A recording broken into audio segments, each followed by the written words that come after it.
confirmed for upper bracket. I think percentage-wise it's 97% upper bracket, maybe a slight percentage of upper bracket tiebreaker, but otherwise you're going to see them in BO3s hopefully doing great. They went 8-0, so goddamn, they're confirmed, man. They played. That's what we said about Liquid on day one of Wildcards also, and look how that turned out. It's a brand new day. It's a brand new day. Let's get started with the first match of our day, Alliance versus Quincy Crew. Alliance is currently tied with Neon for 7th place.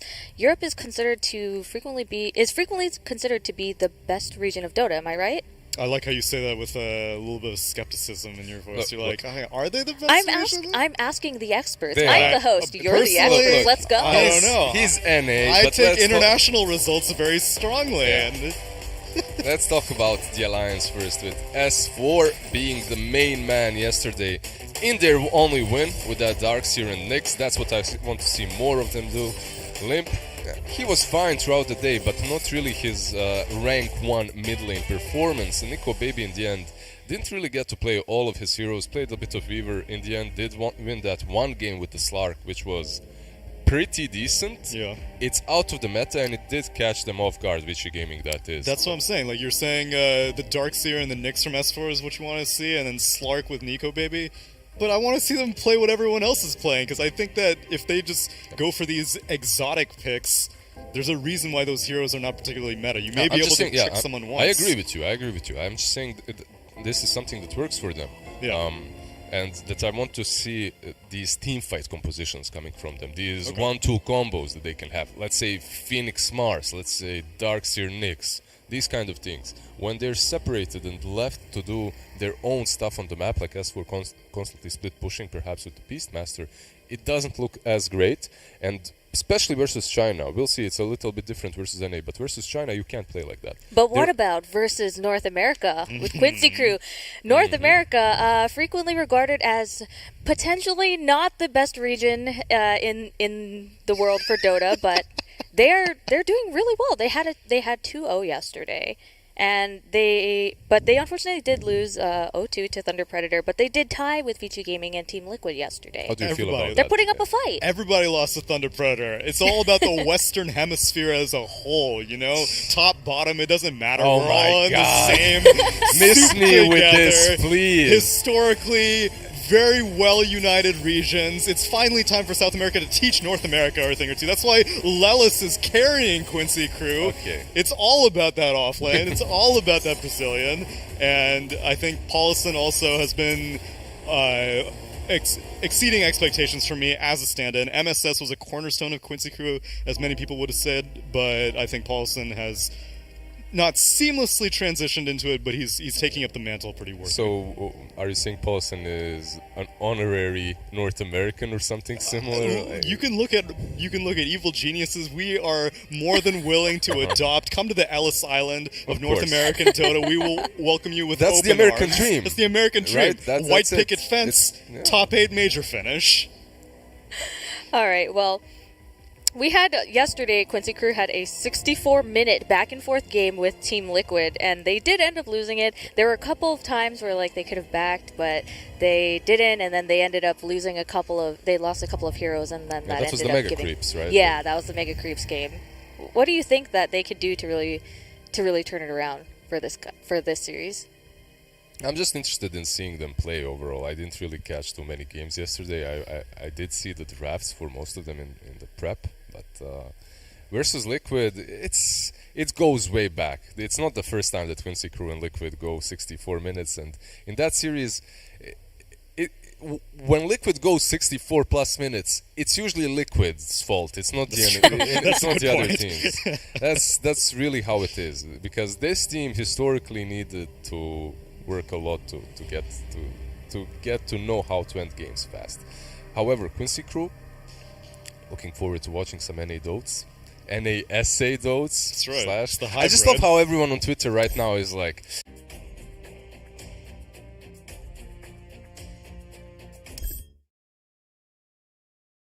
before.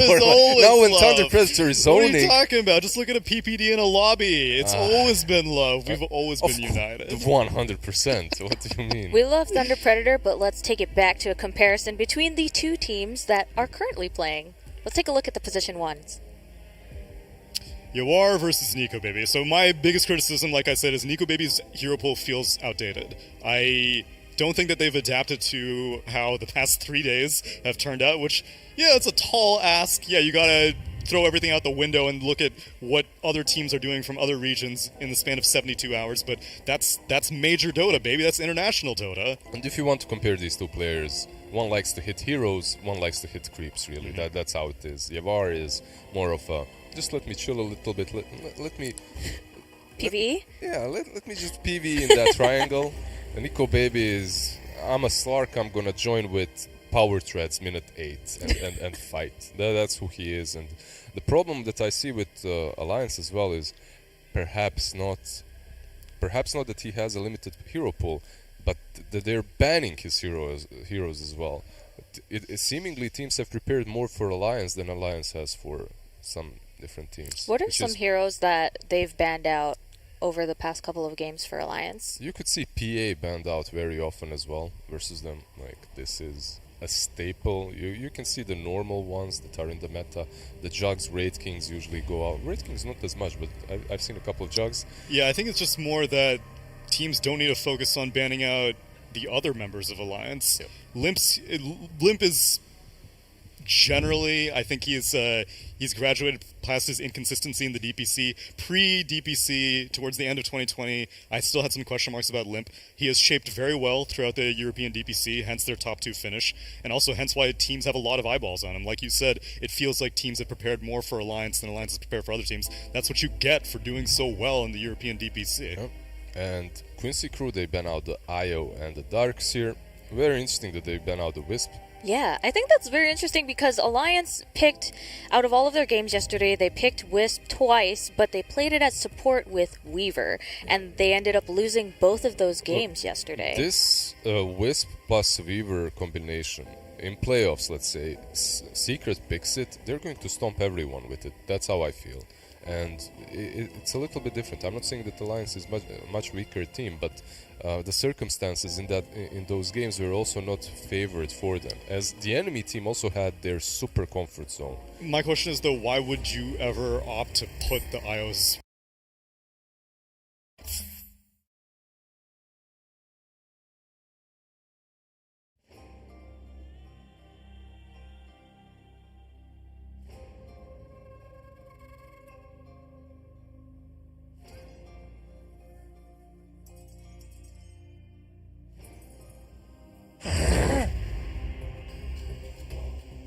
The playoff stage.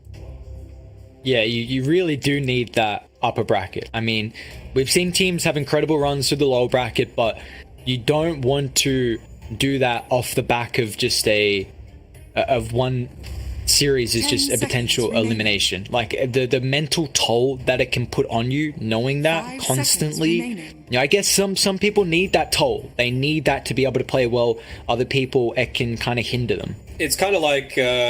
I mean, are you at university at the moment, or studying? No. Well, remember the times in high school or whatever where you had an assignment due and it was due for weeks and you knew about it, but it's only until the day beforehand where you've really got the pressure on that you're like, right, this is beast mode activated basically, and that's how some people play as well. They need their backs against the wall to unlock their full potential. So we'll see. Maybe that's the way they want to go about it. I'm surprised that the Death Prophet slipped through this much. I mean,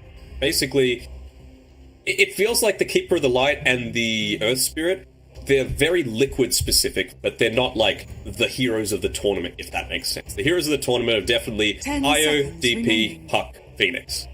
Those 4. And it's a big drop after that. I would say Monkey King probably after that. And, well, that's to their credit, they have chosen to go towards the Monkey with their next set of bets. Which is something that we've seen Team Liquid pick a decent amount here, and just the matchup versus the Mars is going to be incredibly strong. You do see, though, like Liquid with his first 2 picks have a lot of physical damage. The Tusk DP combined together. Ooh. Something a little bit new. I remember where it was. Maybe it was on like a reply to Knoxville's tweet where he was talking about the heroes that haven't been picked or something like that. But someone was like, no, Spectre's going to be picked today at some point. And first game of the day, they do it. Liquid have also banned 10 out the Abaddon. seconds remaining. I wonder if they're going to go for something like an Elder Titan to pair together with this Io. It's a very strong 5 laning seconds combination remaining. if you do have that Io in the position 1 role, considering, even in the later stages, kind of like what Liquid were doing themselves whenever they picked up this Io. They would pick an Abaddon with it and just use Insania to start Liquid's chunking heroes, time to chunking pick. towers. ET can do the same, and that's what they do. And if you do play the IO as a position 1, that ET in the lane combined, it does so much damage. It's an incredible combo. They've got really good heroes that IO can play with in the lane, depending on, of course, his role. But 10 seconds let's remaining. talk about this Spectre a little bit more, because we do not see this hero. 5 Why are seconds Liquid remaining. picking it up now in all games? I mean, Liquid are a different beast altogether, right? Like, it doesn't matter what everyone else is doing. They'll do what works for them. And clearly they've got an idea with what's going to make this Spectre work. They don't really have anyone that's going to massively babysitting at the very start of the game. Like Death Prophet, sure, you're not going to be suffering too much. You're not going to be dying in lane if they do choose to go a DP5. But it's not going to secure Spectre his farm. You're just putting yourself not in a negative situation. And I feel like Spec, since the Blade Mail nerfs, and of course the Dispersion a little bit, is nowhere near as strong. So I think they really do still need a strong laning matchup with it. Could have got rid of the Abaddon themselves. I mean, Insania, he's played Oracle plenty, played the Phoenix. We've got the Crystal Maiden kind of still in the pool, but not sure if that's Radiant exactly what the team Spectre pick. needs. Maybe an Enchantress? But I don't know. It feels like you need to secure the lane so much, and it feels like you're not going to be coming online before this IO starts to harass you. Maybe also they were looking for a carry that can actually build into something like a Spirit Vessel. So you can get 10 your seconds timings remaining. before this IO gets the BKB, so you can actually do something about it 5 before that's the seconds case. remaining. And it could be why the Abaddon's being banned out as well, so that they have that option available to them. Timber looks like a pretty goddamn good pick. 3 strength heroes. Can have a good time no matter what. And look how tanky Liquid are Radiant going to be team as well. back. Timber, Spectre, as the game starts moving towards the later stages. The Death Prophet as well can be very, very difficult to bring down. And, we are going to see the Gyrocopter. This is I'm not sure if you something that can was... see it on stream, but just open up the chat in the bottom right. You Yeah, can see I can Insania. hear He's it. got the little 10 gyro seconds emote going. remaining. Obviously, a little bit of a mixed bag with 5 gyro seconds memories coming remaining. from them, but Team Liquid's Lanham, turn of to course, ban. he's been spamming out this gyrocopter, the Luna. We were thinking it might have been the ET in combination together with the IO. Maybe they're going to be switching things around. Who knows? Yeah, so because there's some flexibility right now from Aster, we saw the Gyrocopter, I think, in the wild cards 10 with the seconds Alchemist, but it just remaining. didn't do enough. I think that was actually Savage that played it, and 5 you highlighted seconds that you remaining. think that the Gyrocopter as a core needs the Ire and the Alchemist. So how do you Radiant feel this game for the team. Gyrocopter against Liquid's lineup? I don't think it needs the IO and the Alchemist. I think it needs the IO as a base, Okay. And the Alchemist is like a cherry on top, basically. So Sure. it's still in the pool. They could potentially look to go down that route. But this could very well just be a 5 gyro. They've picked a Timber Saw. They need a way to deal a lot of 10 magic seconds damage in the early remaining. stages. And, level 3, Rocket Barrage level Team 2, you can Liquid's dish out a fair turn to amount onto ban. this Timber before he gets too many of those stacks of the reactive armor. Radiant team pick. End up going for that Crystal Maiden ban. They're just trying to get rid of a lot of these Insania heroes that are a little bit more able. I mean, back in the day, this is like 3-4 years ago, the Warlock Spectre combination was the go-to because you allowed Spectre to just feel safe with farming, and then 10 of course, seconds when it gets to the mid to late game, that Fatal Bond's so effective. 5 seconds remaining. Are there any cheese picks that we could be worried about here for Team Liquid to go for? Liquid and cheese? In the No, 24th? never. Never. I just think regardless of what they do, they need something that's going to build a Spirit Vessel. And they need to do it early. It's all well and good to do it, and you say, oh, well, they got a couple of strength heroes that are going to get, a good amount of farm in the Mars and the Elder Titan. But the IO is the one that you're worried about. That's the big thing. We've always been talking about, if this is a position 1 IO, how do you actually counter that? And you either go something that's able to get rid of the Helm of the Dominator creep really quickly, like a Clinks or an Enigma. The Enigma thing's kind of countered if you go the Centaur Conqueror or the Hellbear Smasher. Can't dominate those. Or something that builds a Midas. Marana, potentially. Just a lot of annoying things along that regard. Maybe they will go the Enchantress, since, it's able to babysit the Spectre. If you enchant it, and then you dominate it back, the creep will still die after the enchant time is done. So maybe that's how they might opt to go, but I don't know. It feels like they don't quite have a response yet for this IO, if it is the core. I like the Shadowfang pick though. This is something that Vici Gaming have tried to answer against the Death Prophet in the mid lane. So we've seen a lot more of the China region prioritize the Shadowfang, and now if the DP is in that matchup, it's so difficult to get aggressive with the Siphon, because you just tank up 2 razors, you're down about a third, maybe half health, and you just really can't win that man fight. And now they've got extra magic damage as well, which they were kind of needing that burst to bring down the Timber. Yeah, of course. And also, Gyro, yes, it's going to be good in lane if it's that position 5 against the Timber Saw, but 1 rotation through with a Rocket, that is a very solid way to set up for a kill onto this Shadow Fiend. And they're just going to go for a little bit more of the normal style with a Storm Spirit here. And it is the Insania Death Prophet. So, like I said before, very unlikely to be going down in lane, considering your 335 base movement speed and decent starting stats. But what are you actually going to achieve in that? Before level 3, you're going to be very vulnerable. You're not actually going to be creating all that much space for Mickey. Considering you only have the 1 charge of the Spirit Siphon at level 1, you need to at least wait. You've got the dagger, so you don't need to worry about using the Crypt Swarm to secure the range creep, but I'm still feeling like they could potentially punish this this slower core that you've got here with the Spectre. I just want to see who's going the urn. It needs to be a core that is going for this urn really early before Monet has that BKB. Maybe they can make a fist of it if they... Yeah, and it doesn't really look like...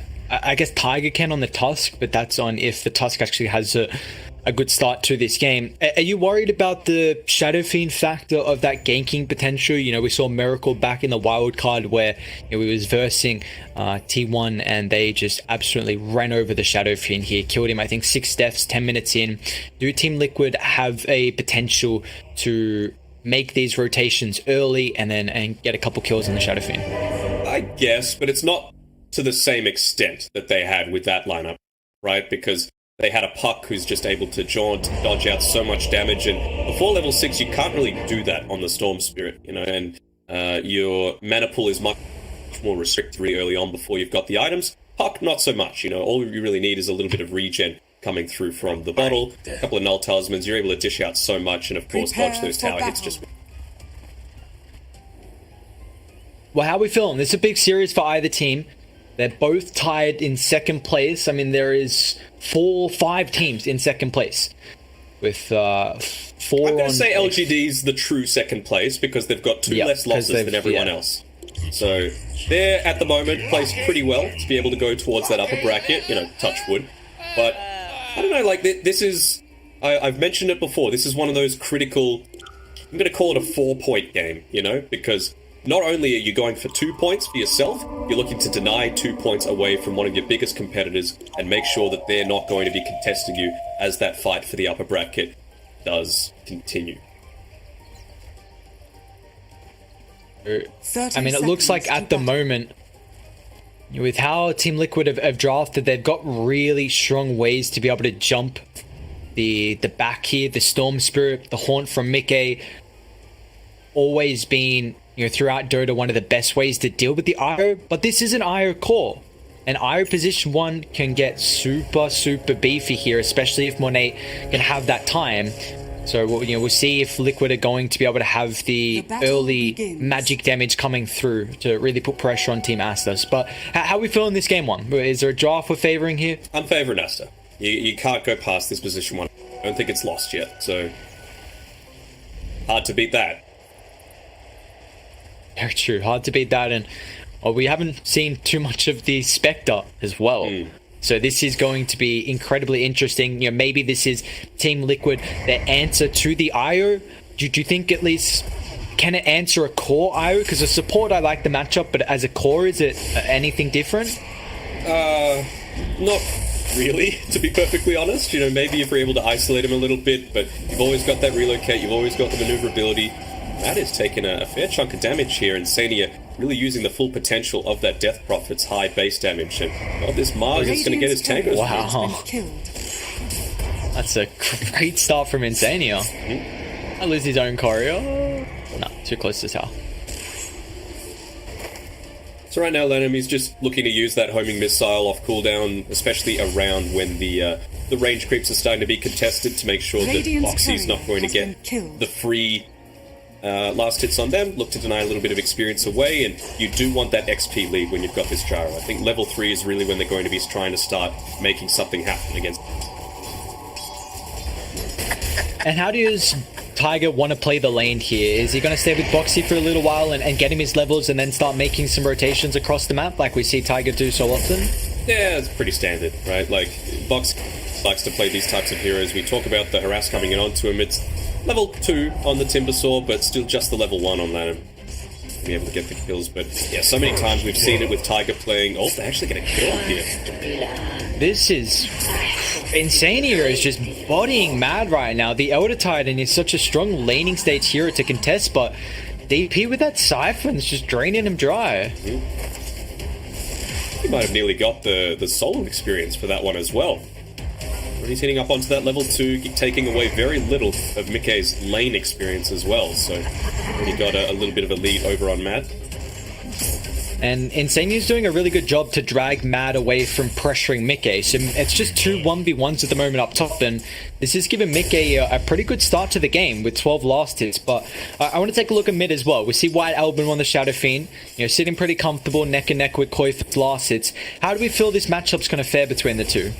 I feel like, for all of the flame, I suppose, that Liquid gets for just being a team that only knows how to cheese, Koifa plays a really solid Storm Spirit. So I think you mentioned before about how Tiger likes to make those rotations. Previously, he's done it on heroes like the Tiny, basically putting in game-winning performances. And I feel like, you mentioned it before, once Boxy gets those first few levels, probably around the level 5 mark, can look to make those rotations, get the kills onto the Shadow Fiend, and start to put a lot more pressure to this SF. Because if you're dying more than, let's say, 3 times in the first 15 minutes, you're having a very rough time.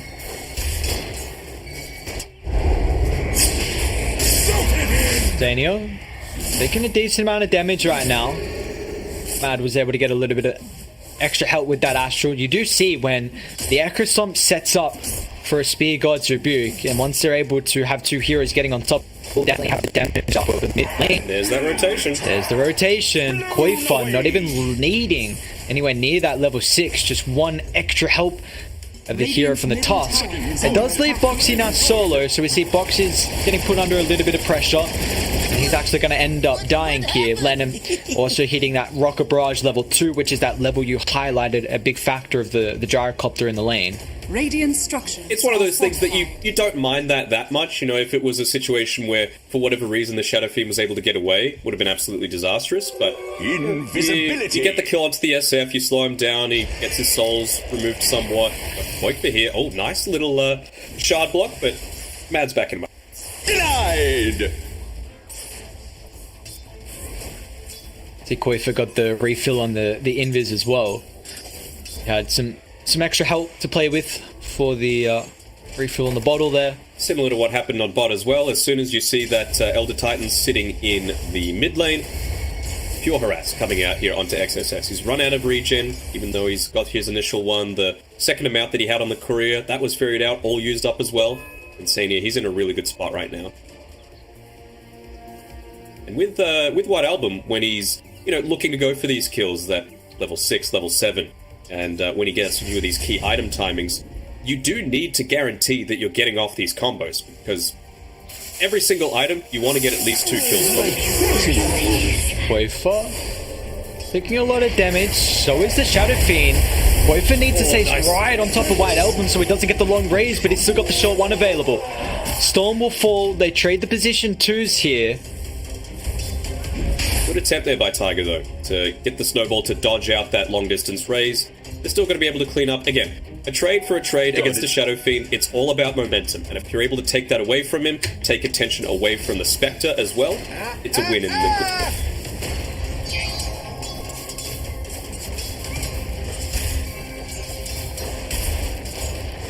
See now Boxy He's looking a lot more sustainable. You know, you've got a lot of this magic damage coming out from Lanham, but you don't have an infinite mana pool, that's for sure. He's the one that's going into the Spirit Vessel to try and combat, honestly, it was like 3 of the heroes coming through from Liquid.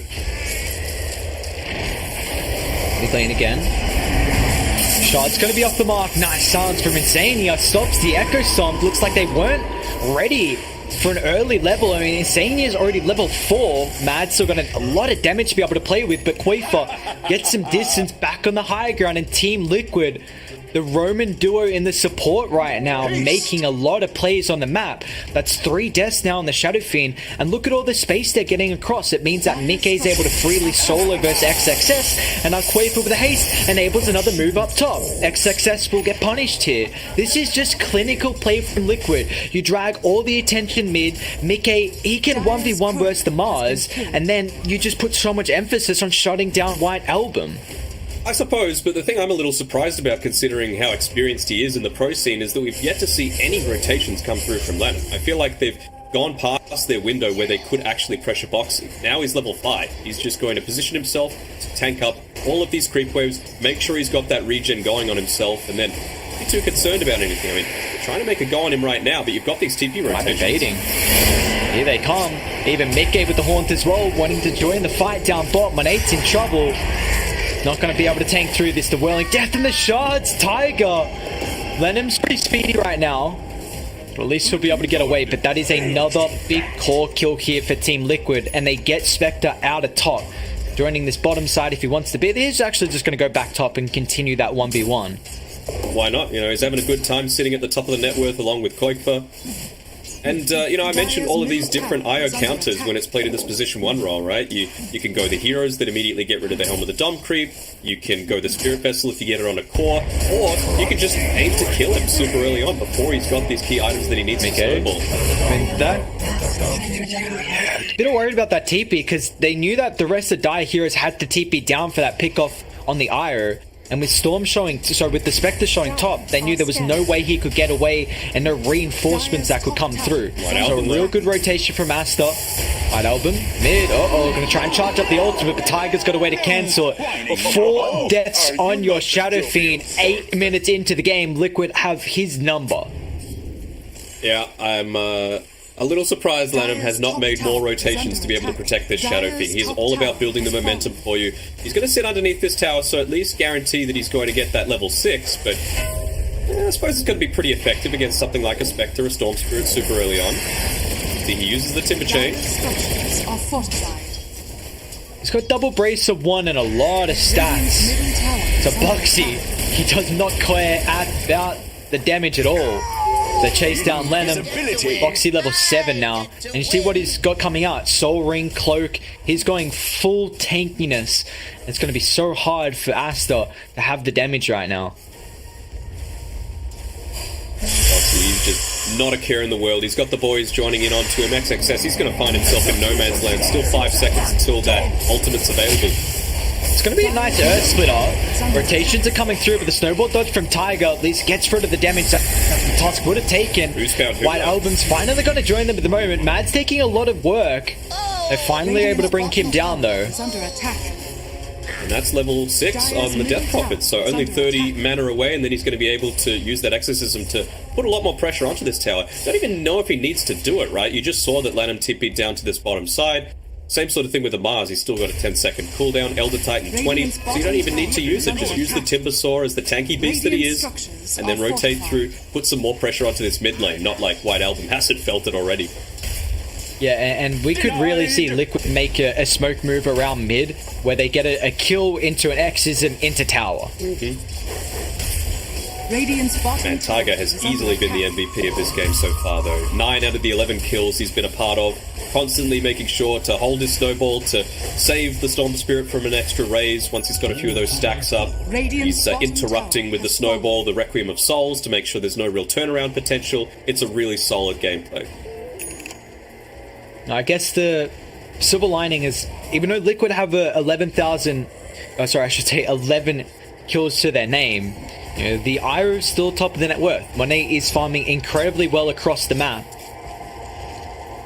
Just IO things, you know. Spirits not getting destroyed by neutral creeps. You're very happy with that. He's going to be able to pick up that point booster now alongside the Helm of the Dominator that he's got. No Spirit Vessel, it seems, being gone on by any of the Liquid heroes. They're just going all in onto the fact that, look, once we get it on one of these supports, he's going to have the BKB. We just need to trust that our heroes are going to be able to outscale.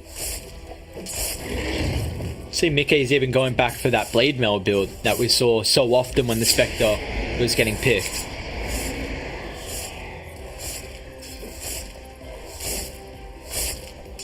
Particularly this Desolate that I think Mickey is going to be very keen on. You know, the pure damage going through onto the IO even once he's got that available. Foxy taking a lot of damage here, but I don't think he's going to survive the full brunt to the Force. As Aster commit pretty heavily. Arena, relocate, Requiem of Souls, but that is all they needed to bring him down, and it just goes to show with how tanky Boxy is at the moment with the itemization. Maybe a little too deep, though. You know, you've got the safety of not having that T1 tower available, but still think you can't go past sort of this stair line underneath the outpost. He's got the Arcane Rune bottled up. Wanting this. Regen claimed by White Album, though, so he's going to be very happy about that. As we see, starting to build into that Yule Scepter, so again, once he picks it up, he needs to make sure that he's getting at least 2 kills, I would say, before he can transition into his next item. It's going to be a hard sort of item progression. To his credit, though, despite those 4 deaths, he's not doing too bad on the He's going to get caught out on the higher ground, and meanwhile, Boxy as well with the chain forward gives him vision to snowball in and find a secondary target. And there's that maneuver, like I was saying. It looks like they were wanting the IO, but still sweeping on behind, getting 2 kills, using that Exism now to lead that into a T1 tower mid for their objective. Very happy with that.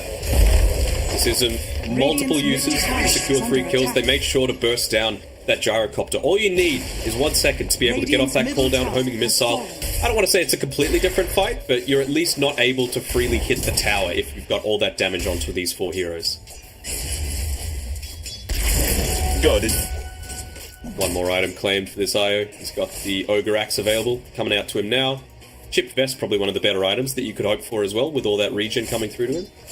Even the jelly for the IO.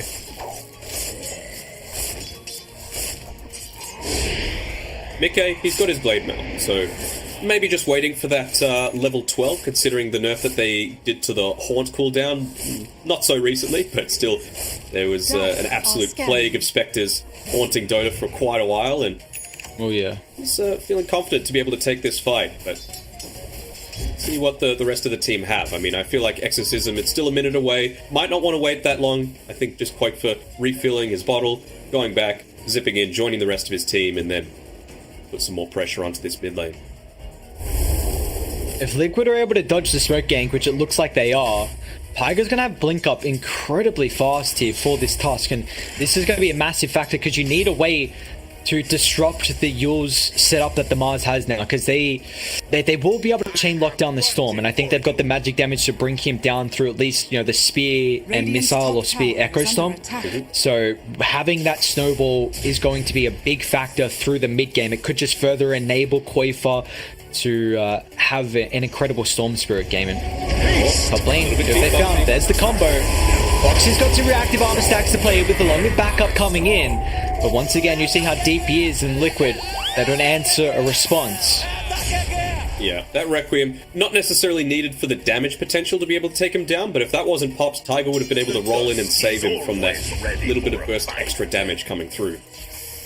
Again, full committal needed, almost, from the Aster lineup, as the IO continues to farm away in the jungle. It's one of these, like, shared understandings, right? You know, let's duke it out at around the 20-minute mark once we've got the Yasha, once we've got the Manta Style, and we talk about the Spectre, they've found the Shadow Fiend. White Album protects for a little while with this Yule Scepter, but it doesn't matter. Tiger even gets some vision. So on the high ground, they're going to be careful. They don't have the greatest wards on the back, so not really seeing the rest of Aster, but Insania, he's being that roaming ward right now on the Death Prophet, forcing Aster to retreat away, as Liquid continuing to put a lot of pressure on the map, finding 2 kills, but the IO. This is the factor here. Monet has the Aghanims now completed. Yeah, it is a little bit to be concerned about. Also having the level 12, so a little bit less cooldown when those relocates need to happen. You need to be a lot more concerned about when that sort of threat is going to be busted out onto you. I just want to highlight Tiger again. Not satisfied with just getting the position to the mid laner, being able to take him out. As soon as the kill is guaranteed, he goes down, uses the snowball, uses the ice shards, blocks off the Mars. Yes, the vision was provided by Insania, but it was just the presence of mind coming through from Tiger that was able to get a 2-for-1. Dire's middle tower is under attack. Now, even though the IO's been getting an immense amount of farm, you take a look at the rest of the cores are really falling behind. The Shadow Fiend, the Mars. Are you worried here that it's could potentially be all on IO? Well, we'll probably look to see in this next team fight. You know, we've got full HP, full mana on our Storm Spirit. No Haunt, but Mika's just going to walk himself to the mid lane. And Exorcism's back up for Insania. So, a risky proposition to try and take this tier 1 mid tower. Siege Creep's still going to do a fair amount to it, but it's all about just maintaining some of this map control. Spectre still, despite the fact that she's got a good start, needs the time and the space to get really tanky.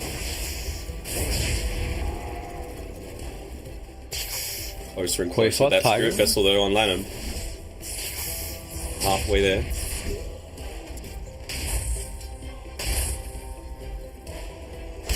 Very important item going to be here for the Gyrocopter, because you do see how tanky the Liquid heroes can be. They've had to blow everything pretty much to deal with Boxy, and that's without the backup of the rest of the team. Imagine if there's a snowball there, or the rest of the boys coming over, like a quick AoE silence from Insania just to disrupt any extra combos.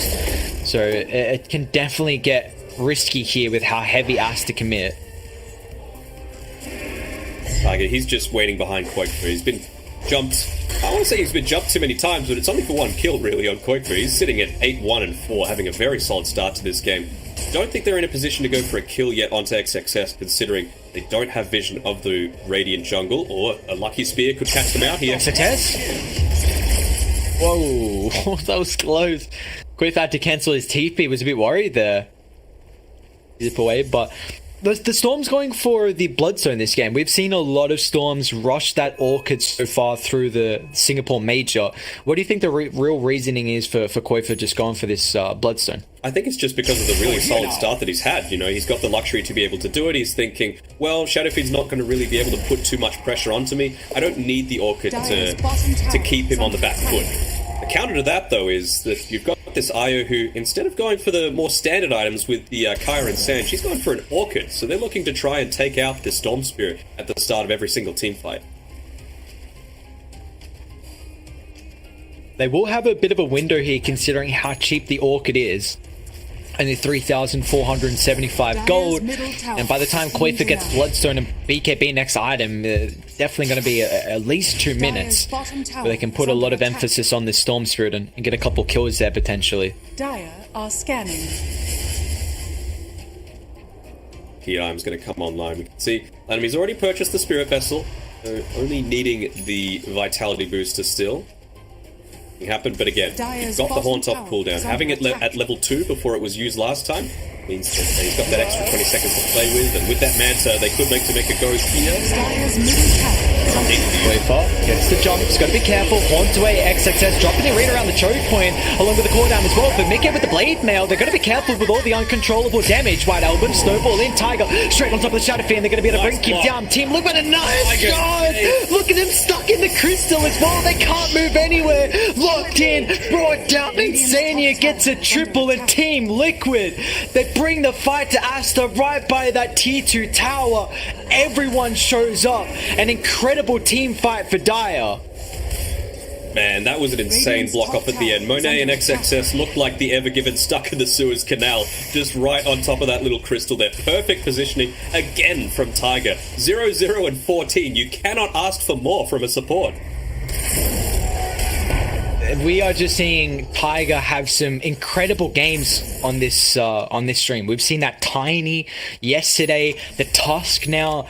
This is some mind-blowing Dota that Team Liquid are playing right now. 7,000 net worth lead, 8,000 net worth lead, and there's still bounties to claim. And guess what, Dano? This is a Spectre who has not been touched. Mickey's going for the heart next. He's got one component, and he is... Storm Force. Mickey's going to get very scary. I mean, the impact of a late game Spectre has not changed. Maybe the fact that you can't haunt.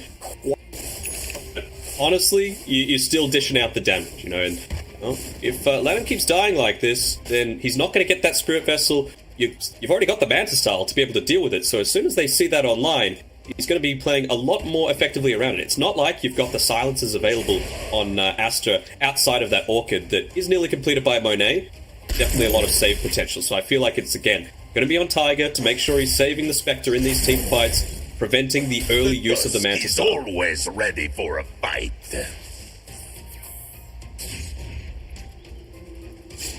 Just continue to see that the rest of the cause, Insania is actually ahead of the position 3 on Aster, and he's very close to the Shadow Fiend as well.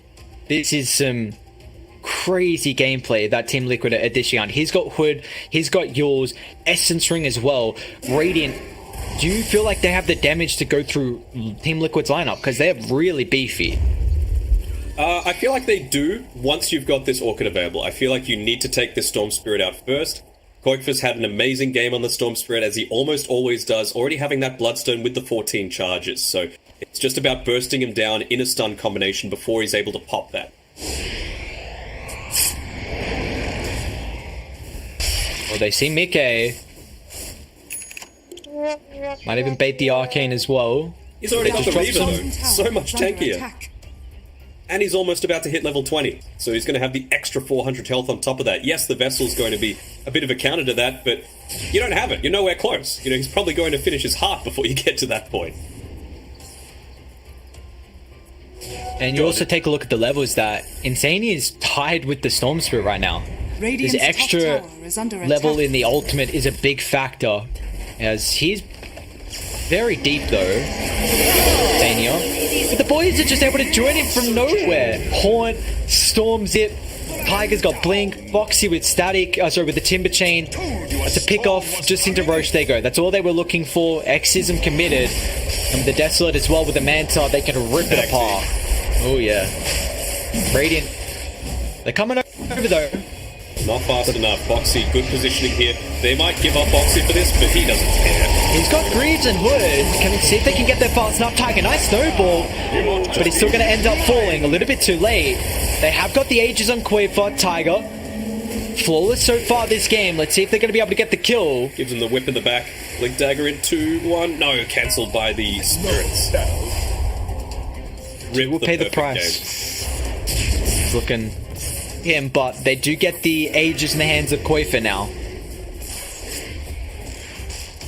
And I've seen Insania do this a fair amount, and I'm not sure why it is. Like, maybe just because he's got so much going on in his head, but I'll often see him have like 5 items in his inventory and like a wand in his backpack or something like that, or a branch. Like, always having one item slot available, just so that, I suppose, if he gets more stuff sent out to him, he can just easily switch it, have it available, as opposed to having to wait for that 6-second cooldown if he wants to switch, but Dire are I'm scanning. sure it's just one of these little quirks, right?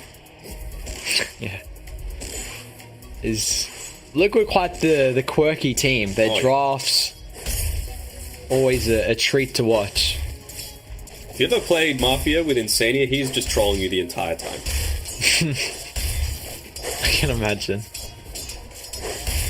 I mean, look at him. He's a position 5, 6, 0, and 10, and he's building a BKB at 25 minutes. I don't even think Insania would have expected to ever have this much gold at his disposal. Like, he's feeling rich. And look at the damage as well that you've got on Aster, right? Almost all of it is magic. So once he builds that BKB, he can be the frontliner. You just pop that exorcism, put yourself on the front lines, use your BKB, and they can't kill you. You've got, 3 strength heroes that you can steal from? And you're not going to die. Even once that BKB's done, you've still got the Hood. You've still got the Essence Ring. He is in a world that is very, very happy right now. Foxy. Not again.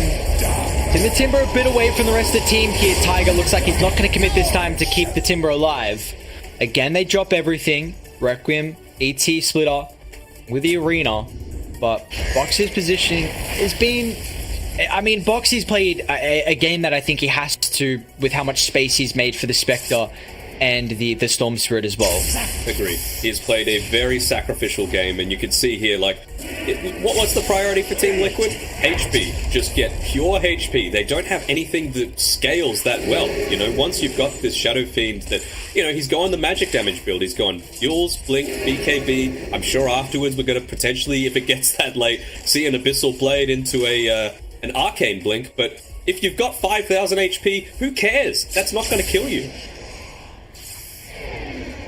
Yeah, it feels like Aster are really reliant on that burst of what we see on Boxy time and time again, just dropping that combo, getting a kill, but saying they're building to survive. You know, Boxy's all his items have been to do that. Mickey with the Blade Mail, of course, for farming, but it's a great this game anyway with Aster's all the uncontrollable damage. He's got heart. It's just the itemization from Liquid and the gameplay.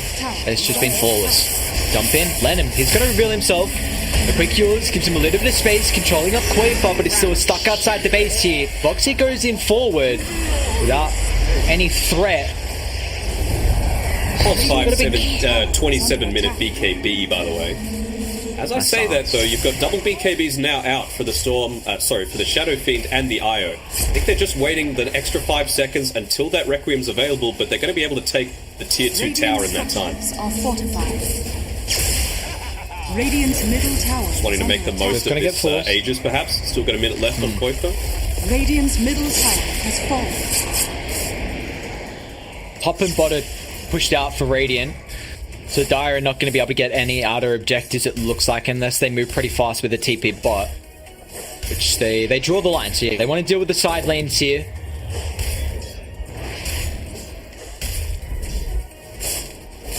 See, even the Frozen Sigil picked up by Tigers. So just giving them that little bit of extra vision. You know, we've seen what they've been able to do once they just get that tiny little bit of information available. Used it previously to get the follow-up kill onto the Mars with the help of Insania. Now he can just do it all on his own. Okay, just playing nowhere near the rest of the team. He doesn't need to. He's got the Haunt available. So this is going to be the first game we potentially see an IO core lose? I think so. So they're in a commanding position, Team Liquid, to do so. They're making a lot work. They even won with a Sven against Quincy previously. Again, that was on the back of Tiger Enigma, though. Yeah. What? Sven? They did leave a neutral item. Quickening Charm dropped on the deck here. That's not too bad. Give that up.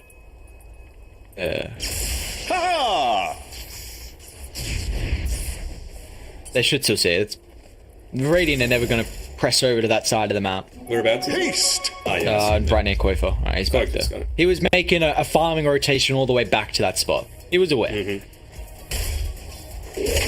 Aster have not disappeared from each other for the past minute and a half. One's going to come through now with the zip on the backline as well. BKB pop from White help him, but the BKB is doing absolutely nothing, and the nice snowball is going to disrupt the initial initiation that Aster are able to dish out. Mars will fall on top of the high ground. Quaver's going to be careful. Man's doing a decent amount of work, but is able to get the Bloodstone active, dragged him back, and they want blood. They want the iron. That's the all-important target here. They're going to be able to bring him down. Insania! Another triple kill for the Death Prophet. They just can't man-fight them right now. Team Liquid, too strong. 10, 0, and 10. Position 5. Insania is the carry now, boys. And, well, they've just got everything to be able to sustain this. Insania, own sustain, Tiger, counter-initiate. You've got Boxy, who's a tanky frontliner as well, with his Guardian Grease. They don't care about this ET. Limit up, but they have detection. Quafer's godlike as well. An almost flawless game from Team Liquid. Only 8 deaths. We are seeing the supports just help them, carry them to victory here. With Insania's kill, death, and assist count. Tigers as well. Spec. Away for the team here. Insania's got silence up in a couple of seconds. Let's see if it's going to be able to disrupt them.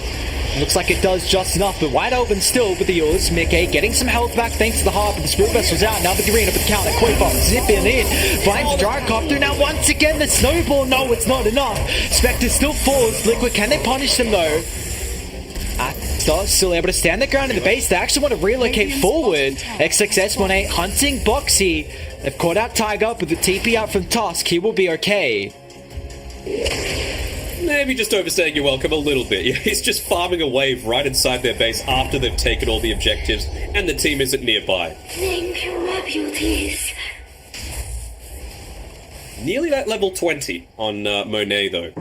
Gives them a little window of opportunity, right? Like, they're potentially looking to come back into the game. We saw the BKBs popped by both the IO and the Shadow Fiend there. Hasn't been able to give them enough gold, though, to be able to transition into that next item on the SF. And again, we just keep talking about it. Momentum, momentum, momentum, and right now he's got none.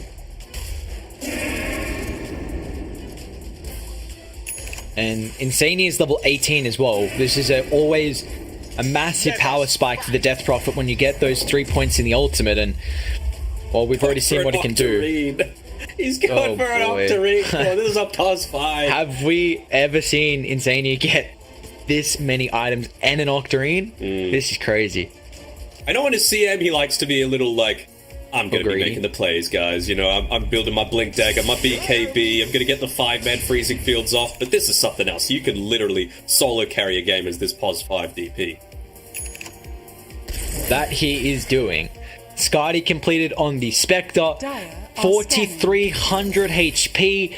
Everyone is incredibly beefy. All over 2,000 health. You know, compared to Radiant, they've got 4 heroes under 2,000. So you just see the itemization that Liquid have gone for to really tank up in this game. Skadi's great as well. You know, just we keep talking about you just want pure HP against this sort of lineup as well. Mega effective against this IO, just reducing the regen that you're able to get there. Not quite as tanky at all times. The Haunt available from Mickey. They found. Straight on top of White Album, kicked up into the air. They've also been able to catch up on A, but a BKB shards. Too much there. So they might try and force the buyback here. He's just running at him. Boxy? Man, that's a lot of damage here. That he is. As the rest of Liquid able to slowly beat on the objectives. I say slowly, but the X's them chunking down along with Mickey. And Insania now can group up with Boxy as well. These two heroes just forcing Aster back. They cannot fight into the Xism. It's got about a quarter duration left. Really don't want this buyback on White Album. They want to try and keep him up for that last defense of the top set of barracks here. It's got to be careful because both the damage, look at all the magic. They rip him apart. He's just not tanky enough here. Blink yours, that's all he's got. And our Boxy's hitting tier 4s. They just call it. I mean, you can see why. You know, what a start to the day. This is the Liquid that you like to see. You know, the day one wildcard Liquid that just absolutely tears through teams. They don't care what the meta is.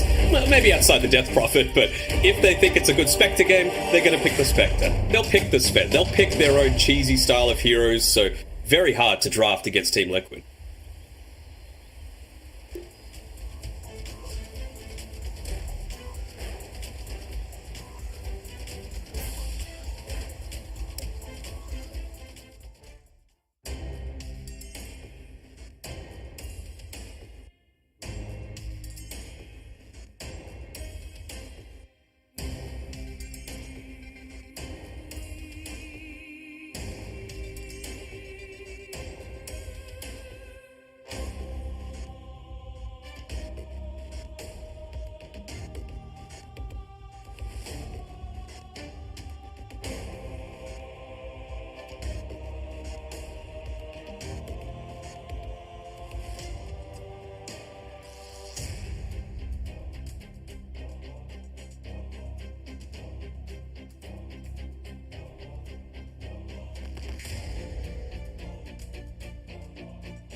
But they're in.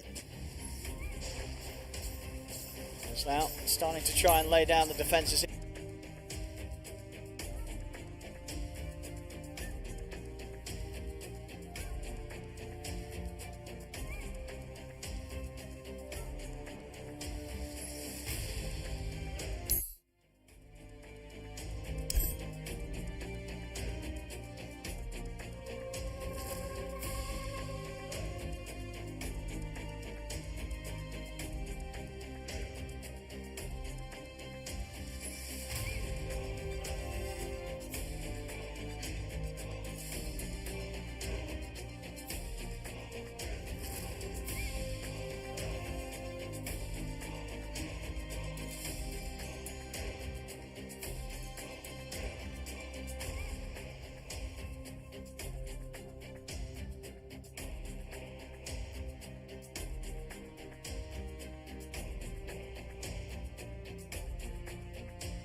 Like, the one thing that people always do last is pick up BKBs, especially when they're the carry. But I really like just how well the team worked. You know, like the Jakiro, I know that you guys were kind of not really fans of Haters, it. But well, not really fans. You weren't haters. You said that you loved Jakiro, but they just pushed really, really well. And they kind of, you know, they didn't really give Quincy Crew any room to move forward, right? Black Dragon just jumping in, destroying everyone. She nailed it. This is what I wanted from Limp from the get-go. Like, people were, like yesterday, all the analysts, she were, well, this Dragon Knight doesn't really work for Alliance, but no, the hero is all right. It can work. It's just that they never really found the right recipe around him and the right game to play him in. And this one was the perfect one. You're playing into Puck, also the safe lane from Alliance.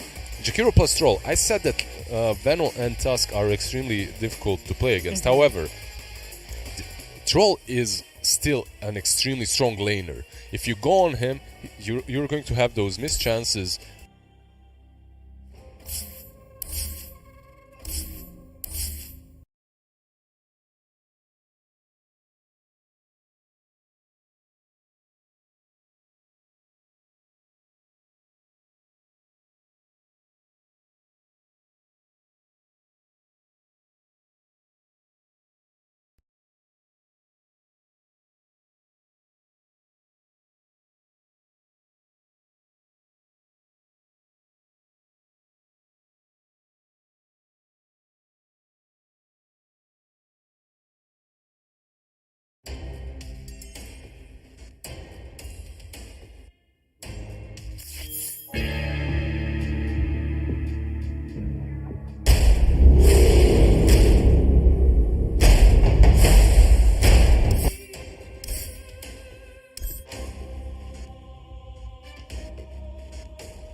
halves, right? Because we've got a patch coming out in about a week and a half, and I get a feeling DP is going to be put in the bin.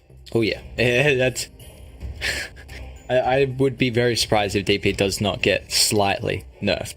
At least it's going to get put in the bin. If it doesn't even get slightly nerfed, then remaining. I mean, who knows? There were crazy things. We were expecting a map change. We were expecting some other things, but 5 seconds so yeah, remaining. it's time for DP to have some little tweaks. What would you nerf about it? Source. Movement speed, like Team I think Liquid, that's a turn to start. pick. Like you got to get rid of that. That is stupid. You can't have 335 movement speed base. Like that is just that's not a thing. I think there's a lot of stuff you can do, right? Like movement speed at the start. They've got given Exorcism a movement speed bonus on top of that. Maybe silence make is crazy. 1 point in silence, not 3 seconds. 10 Like maybe seconds make it like remaining. some of these other ones where as you level it up you get Radiant more team range to pick. cast it, so you just can't cast it from across the map. Liquid are getting exactly what they want. This is Liquid's nuts. Turn to ban Queen of Pain. I feel like Tiger's been on point. I'm probably going to be seeing some snowball dodges of Sonic Waves. Tiger on land is a scary thing. Liquid on land is a scary thing, and 10 seconds Queen of Pain we haven't been seeing as much, but China of course always favor it against the DP. If it is in the lane, is pretty strong. Easy way to get away from the siphon. You can trade with the dagger, but more than likely it's probably going to be that Insania Death Prophet again, like we've seen. But this is the thing, like you just never know. There's that flexibility that you can always have with it. Yeah, and you know how in the game previously I was talking about, well, the Shadow Fiend, it needs to snowball early on, and you can't do that if you're dying multiple times in lane. If you're dying more than 3 times before the 15-minute mark, you're probably not going to have too much of a game. He had died 3 times by the 7-minute mark, and by 8.5 minutes he died 4 times. So there was just no way for him to have a game. He did have his ultimate at some points, but again, Tiger was on point with being able to cancel those out with a snowball. You had the 1 point of the silence from the Death Prophet as well, so any kind of rotations were just completely nullified. And, well, you got the Queen of Pain this time, so at least you've got a blink to be able to get away from all of this harassment. But even just 1 extra stun from Liquid is all they need. Then you've got the snowball, kick, Death Prophet silence, and that's plenty. Or they can just get some nuke potential, and that's even going to do the trick as well. I mean, like a Storm Spirit's totally fine, right? You have a decent time against the Queen of Pain. You might want to opt for something a little different. Let's say, I don't know, a Void Spirit that can use the Aether Remnant as a combination with all the stuns that you've got, as well as being able to dodge out that Shadow Strike. Ember Spirit too. Yeah, well, taking a look that the Void Spirit hasn't been touched just yet. Radiant The team back. Puck hasn't been touched just yet. Team pick. Team There we go. Liquid. Aster Vandals. Lion. The Leon, Okay, huh? so Maybe preempting the fact that some of these spirits might start the... And it also gives them at least that big burst potential now. Finger of Death, Sonic Wave. Looks like they just want to put Death Prophet in the grave instantly.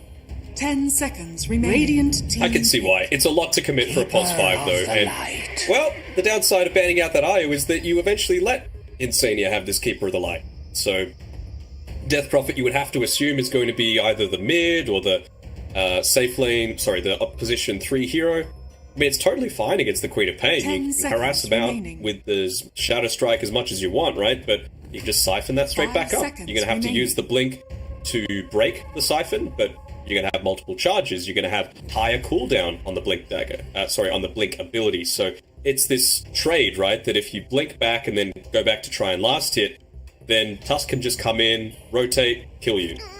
You're getting multiple points in the blink to make it so that you're not quite as vulnerable. Then Shadow Strike, not going to do as much damage. Scream of Pain, not as much damage. So I think we're just trying to be as annoying as possible. And that's the style of Dota. It's not always about having fun yourself. It's making the other team have a terrible, terrible time. Liquid's turn to pick. Which I think indirectly makes you have fun as well. That's... If you've ever played Tarkov, that's all it's about. It's about making the other person's day horrible because they've just kitted themselves out entirely. You kill them, and then they're like, well, I've just lost about 2 weeks worth of progress. And you're like, I did it. I've ruined someone's day. It's always those games where you can do that. You just hate it. It's like, why are you ruining my day? Like, come on, I worked so hard for this. DayZ was the same as well. That's why I do it. That's why I pick Panic 'cause I'd Venomancer, want you know, to. just so That's I can true. ruin people's You're day. someone that likes to ruin people's days. Those filthy Veno picks. Well, what is something Team Liquid like to draft as a carry with the Coddle? Typically, something like the Troll Warlord is pretty good. They've actually banned that out themselves as well as the Weaver, which is a little surprising. Could be something that they could just opt to burst down with, like, let's say, a Chaos Knight, for example. It'll give them a good amount of burst as well, just to be able to remove the threat of this Lion, the Luna, especially from the pool. Very squishy, especially when played as a support. And the Queen of Pain, honestly, you know, you get that Reality Rift off, you get that minus armor, you can combo that together with a Walrus Punch, probably going to have a Blightstone or an Orb of Corrosion and a Medallion, so anyone, honestly, other than this Mars, and even then, that they find, is just going to get picked off immediately.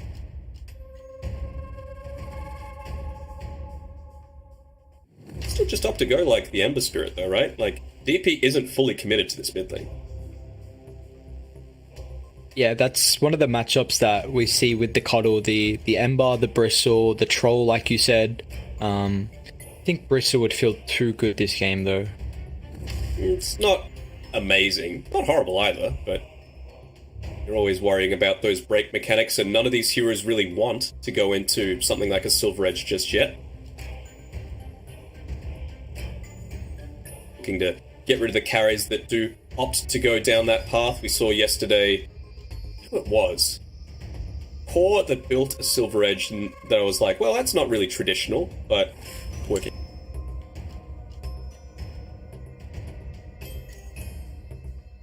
Yeah, so we do have a quick pause for anyone that is not recognizing that the time's going down. So looks like Liquid, some of the boys DC'd out. So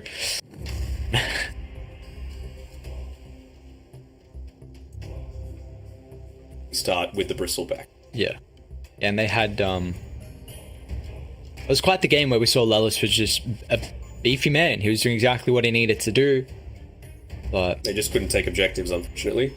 yeah, that was the issue, and kind of just fell off a bit of a heel, and then Thunder Predator were able to come back in that one. But I mean, Aster, we've seen China have some flexibility, like you've highlighted. Lanham is someone that plays a lot of these supports in wonky roles. He's always got that X factor. So intrigued to see. Do you ever think there will be an opportunity for a Luna position 1 to be played? It's going to be pretty rare. I mean, it is one of those heroes that can look to be pretty active early on. Like, realistically, all you need is your Eclipse and maybe one item on top of that. So, and it's good always as at sieging towers, but my issue is that it does still remain very squishy early on into the game. And, you know, you look at a lot of these other position 1 supports that are being picked up, they're not that at all. You know, you've got the Monkey King who has inbuilt lifesteal, you've got the Troll Warlord that's got a blind, and the Battle Trance. Juggernaut could spin away and use Omni Slash and have a healing ward. All these heroes have some ability to sustain themselves. Luna doesn't have an escape, doesn't have a high HP pool. She's very much dead in the water until you get that base amount of farm. Even the Spectre, right, that was just picked, you've at least got the dispersion to be able to negate some of that damage you've got.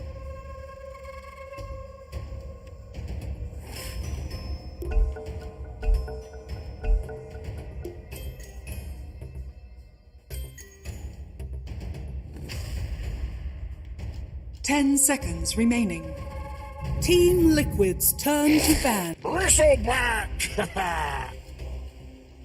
And, yeah, I mean, they might just look to ban out these heroes that might want to build.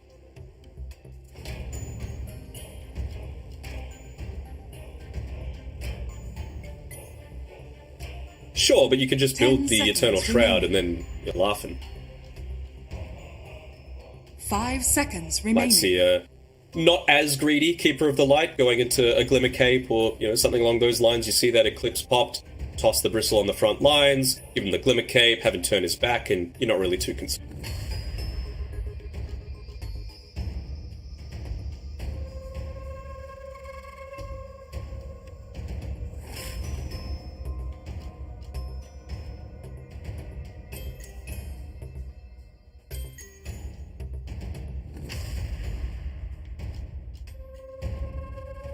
Radiant team ban. Team Liquid's We could get turn down. to ban. Yeah, we could get down a couple. Yeah.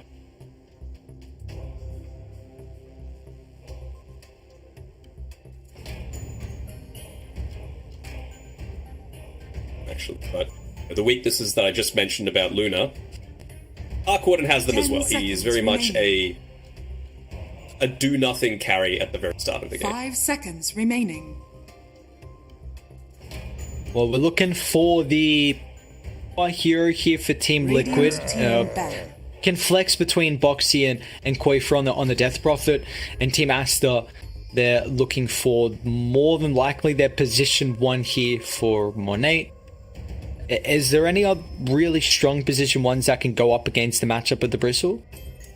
Again, just something that looks to build a Silver Edge eventually, right? And, well, they've already got rid of the easy break mechanic with the Viper being banned out. They've also gotten rid of the Blood Seeker, so that pure damage isn't something that you're going to have to be worried about with the Blood Right. I mean, you talk about it being the position 1, but we know Liquid, right? They will change up their lanes if it's something that doesn't fit them entirely. Mickey has played Bristle plenty of time in this mid lane as well. So, it's still a possibility that things can be thrown around a little bit. They don't have the last pick overall, so Aster are going to be able to adapt somewhat to what they might be looking to go for. Yeah, this is the beautiful thing about Liquid with their roles and how you can flip around however you want. Team Liquid's turn to pick. Radiant team pick. What's it with? Pretty quick with picking that one up. I mean, again, you've got a lot of squishy heroes that don't have a lot of inbuilt mobility. You're going to go the Terror Blade, so I guess that's one of the good ways to be able to counter the Bristleback, right? Don't let him get close enough with the Quills. You kind of need to make this decision of, do I run in? Do I stay out? You can't be in that middle ground, like that no man's land, where you're taking damage but not actually dishing anything out yourself. It is going to be Mickey playing the Bristleback, but we'll see how the lanes shape up. He could very well just look to be paired together with Insania because, obviously, obvious choice. Quills plus the Chakra Magic, very effective, but they've been known to switch things up a little bit. Yeah, that they have for Team Liquid. And, you know, we get a treat as well. Monet on his Terror Blade is incredibly comfort heroes for the position 1 on Team Aster. XXS back on the Mars as well. And we're going to also see the Vici Gaming support Luna that they've been having. Not Vici Gaming, I mean China Luna that they've been having. Lannon's was so much priority. He's going to claim it himself as well. So. Yeah, I think Lennon would have claimed the Omni and the Abaddon as the position 5s that China then started to play as well. He's definitely one of the supports and captains that make a wave through China with how they shape their meta. But how we feel about heading into this second draft here? Is the team we're favoring 50-50, or is there a bit of an advantage either side? I mean, I'm liking this last pick TB, of course. A, it's a Monet specialty. B, in the laning stage, very physical oriented with a lot of this damage, so that shouldn't be able to put too much harass in onto this TB. If you get too close, you're going to be copping a few lucid beams in the face. We'll see when he levels up first as well. You know, you might opt to go for that Lunar Blessing just for that little bit of extra bonus damage on top of already the very high meta damage. It is really at... no, it just goes the Lucid Beam. It really is at level 4, I feel, that Luna starts to not peak, but be a really strong presence in the lane, because that's when you've got... At level 3, you want the 2 points in the Lucid Beam, plus 15 damage with the Lunar Blessing at level 4 is huge, especially for a TB, and that tends to align very well with some of these metamorphoses. That's true. We'll dance on the high ground right now, but Liquid see them, so we're going to see Insania and Mickey move up pretty aggressively and get set up around maybe snagging a bounty away on the opposite side of the map. 30 seconds to battle. It's going to be pretty standard, though, from Liquid. Nothing too crazy. Bottle paired together with a Bristleback. I'm sure we'll see plenty of rotations through to that top side. You know, you're very vulnerable on this Lion, that's for sure. I wonder if Tiger might even choose to stay up here at the very start of the game. Haven't skilled up anything on the Bristleback just yet. I think if they caught someone out in a much more vulnerable position, they could have potentially opted to go for the Nasal Goo to start things off. Let's see. Coddle on his horse. Oh, Coddle, of course, is faster. Look at that. Windlace, 350 movement speed. The speedy man. He's got a horse. You're just running around on Matt. He's had a long day. Now, do we see if Aster are going to be able to compete with this really early mid-game timing that Team Liquid are going to bring out once Mickey is able to clear a lot of the stacks? I mean, the one thing that you would have to be worried about a little bit is that you've got a lot of physical damage right now, and very little is magic, so how are you going to deal with that Terrorblade? I think it's going to be all about Monet's positioning, and if he puts himself at the back of team fights, guarded together, like, you don't want to run into Lanham and have him use the Eclipse on you and then have to make that difficult choice of, do I continue to commit, or do I back off? See what they're able to do with that, and they've also got the Arena of Blood to be able to create that zoning, so looking a little bit better for Aster this time around.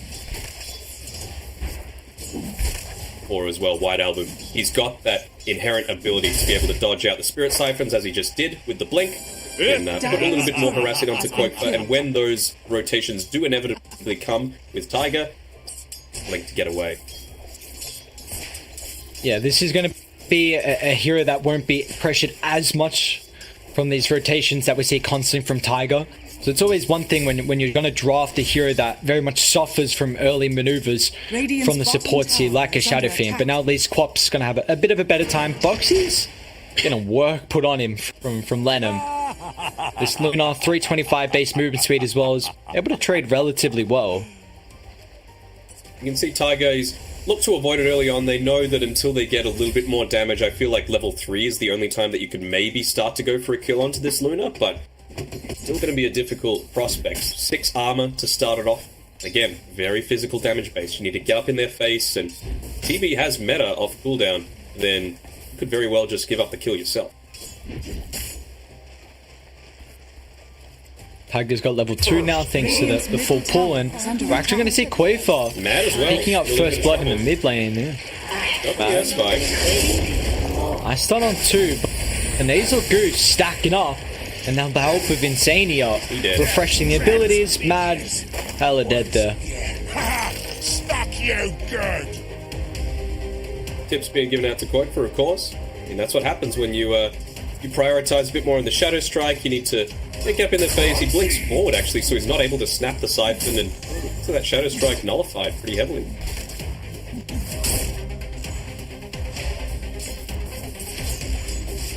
Yeah, as well. Lanham, he's doing a great job at making sure to not steal away too much experience. Gets the Lunar Blessing as well, so buffing up a little bit more of the damage that Monet is able to dish out.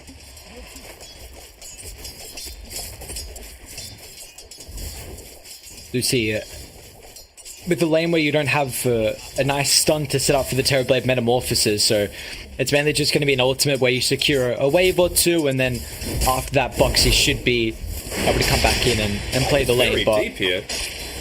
Only got the 1 point leveled up in the Ice Shards. Like I mentioned before, Tag Team is a very awkward spell to be getting in this lane. Yes, it's very effective together with the Swashbuckle, but I mean, who are you realistically killing? And if you get close enough, you're going to die. They will as well.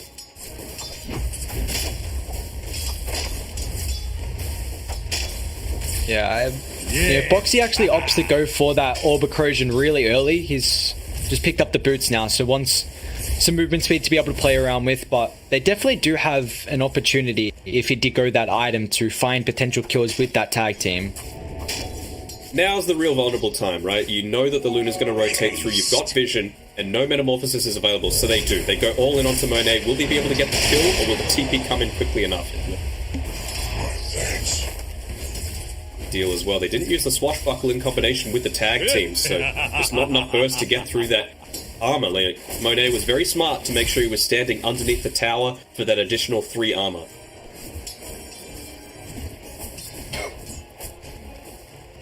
Even Mad's here, but I believe Dire scouted this out. They've got very good vision in the area, so would not be surprised if there was a quick glimpse of him running through. But this does leave now the XXS Mars solo, who's actually having a pretty good time though versus the Bristleback if you take a look at the last hits. He's doing a decent job. We can see here in Sania, his job is to try and stack as much as he can. He's going to get one more off here for either the DP or Mickey to be able to pick up and transition into being a bit more of a force. What you'll find laying around. Mad might be in trouble actually, Tag Team. Hex at least stops the extra right clicks from Tiger, but a shard's blocking the retreat up to the enemy side of the map.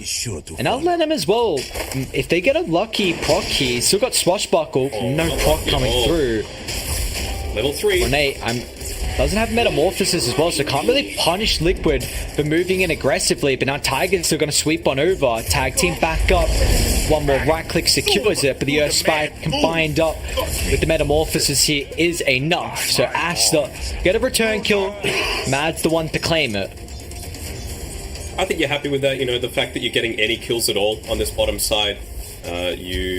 They able to claim the bounty rune as well? I didn't quite see. Yeah, it looks like Boxy was able to snatch that one. And you know, your Pango's still alive, so he's going to be moving closer and closer towards that bottle. You just want to be spamming out this TP as much as possible.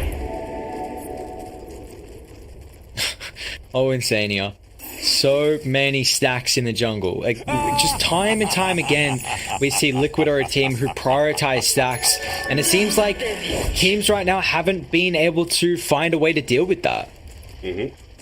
That's what the benefit is of picking this Dire lineup, right? It's so much easier to connect together with all of these different stacks. Lanham, though, he's going to scout it out. He knows that this is sort of general thing going on, places the Observer Ward down, but man, look at that presence of mind. He's already got the Sentry Ward available there by Insania, so when he goes back in about, well, now, to go to look to stack again, it's like, oh, well, they got vision? Dire's structures hopefully are he sees it. Dire's I'm sure I see it with pulling up to the northern side. Radiant going to have to contest that with the Mars Arena and Sonic Wave that's about to come up pretty shortly, so I'd like to see them smoke up, because you need these ultimates. Gets it. They got to go now, though. Do. Especially, you see Mickey not in lane, you should know exactly what he's doing. Coming over, but so would die to protect it. Okay, he's going to push back Lenham. He's retreating away to XXS, so they will have the extra help of the Mars for this engagement. Lenham not going to fall just yet, but Mickey putting so much pressure on just bodyguarding this stack. This is the objective for Liquid, not towers. Getting these creeps into the hands of their cores, and looks like they should be able to do so. I'll try and steal as much experience. Yeah, Matt's just sitting here, he's like, well, I'll take the level 4. Might even try and go for a cheeky Earth Spike in the end. He could have secured that kill as well with Tiger. He held on to the Ice Shards, just maybe anticipating a rotation through from the clock in the mid lane, wanting to block her off when she did commit that blink. To the light. All who came before me must perish. Sandy ends up going down, so already horrible gameplay from him. He's ruined his flawless victory. Boxy?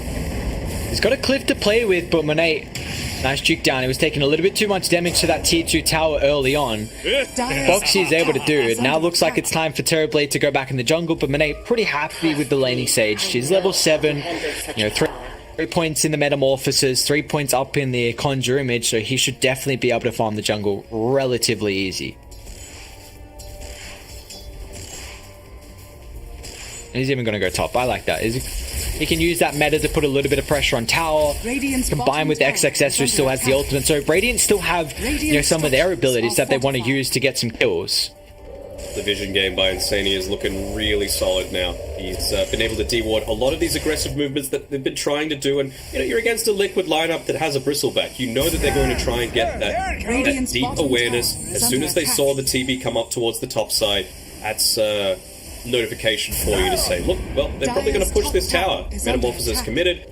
Thankfully for Liquid, they've already cleared out all these stacks in the jungle. As Mickey, well, he's just rotated through to his tri-cap. He's like, oh, what's that? You said stacks? I'll take those. Stacks on stacks on stacks here. Just Mickey can never get enough, it seems like.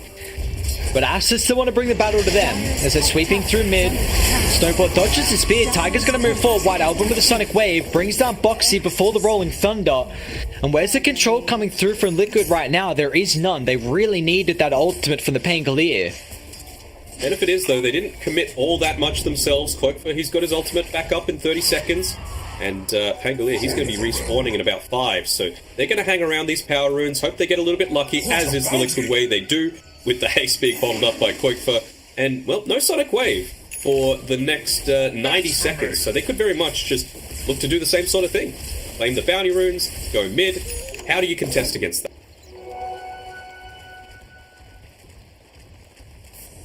Yeah, it's Doesn't going to be work. very difficult. Got the Asher though. Monade's going to need a lot more time here till he's going to feel pretty comfortable, especially with meta on cooldown. He might be forced, though, to go for a bit of an early sort of build here. Nice items coming out though. The Fairy's Trinket. Buff up the Queen of Pain's damage super early on, and I'm sure Luna would be happy to pick one up eventually as well. But they're just going for a two-man smoke here, trying to find someone out on their own. It'll be Mickey, but he's already got that Hood of Defiance in the Vanguard. If they did find him as he transitions more to this bottom side, they will eventually see him. Mad's already in position. Radiant's middle tower is under Okay. attack. Backstab. Is he tanky enough? Needs to turn the back. It looks like there's the spear, pushes him to face forward. Though. And Mickey is going to get punished. Will still maybe bring them down. Look how strong Mickey is. He's standing his ground and actually wants to fight because the rotations are finally coming through. But a crit with the help of the God's Rebuke will get the kill on top of the Bristleback. The Team Liquid, they bring the numbers. Cuddle has an extra +1 factor. Lenham, nice little hiding hole. The TP just makes it out. But you're right, it is a trade. Terrorblade falls for the Bristleback. You see what they get out of there. Honestly, even if the Bristle dies, you get a tier 1 tower, and it takes them so long. So Quafa was getting stuff. I mean, they got a little bit of farm separate apart from that as well. So all in all, Liquid probably happy with that. They'd be very happy with it. I mean, Mickey's already got the lead. He forced a big rotation through, whereas I don't think there were any TPs used by Liquid, so they still have the capability of TPing down to these other areas of the map, at least a couple of their heroes, and making something happen if there's more pressure being put on pot. But Boxy, he's still doing a good job of making sure that this lane is being pushed out. There's no tower to TP to, so he could probably clear one more wave before backing up. Kind of predicting this a little bit. You got that Finger of Death available from Mad. That previous bristle kill. Pops. There it is. Dead. One stat. You die as you lived, like a Boxy's having a bit of a rough time here on the pain clear. Is there an item build that you're expecting Boxy now go with how he's played this second game? I mean, he's already got the arcane boots. The difference, like we saw this from, I don't know if it was Rappy or Playhard yesterday with Neon, but they went this build where they went straight for the Blink Dagger. And I feel like, you know, if you've got a good start to the game, that's totally fine, and one of your cores is insanely farmed, but no one was able to actually farm, other than maybe Yopaj in the mid lane. So this time around he's gone the Javelin, so at least he's going to be able to push these waves out as Tiger gets caught one more time. He's pretty tanky with all the fluffy hats, and that's actually enough. He doesn't make it on the high ground, though. Unfortunate there. Koikfa, that would have been such Pulled an the excellent creep, play if yeah. Koikfa hit the creep, so it got pulled a little bit further away. They had the Observer Ward down anyway, so I think with the Lucid Beam they would have been... Nice attempt. You do see, though, man, like, Mickey is loving life. Top of the net worth with all the stacks that's being provided. He's got a 48 last hit advantage over the Terrorblade. Monade is farming still very nicely as well.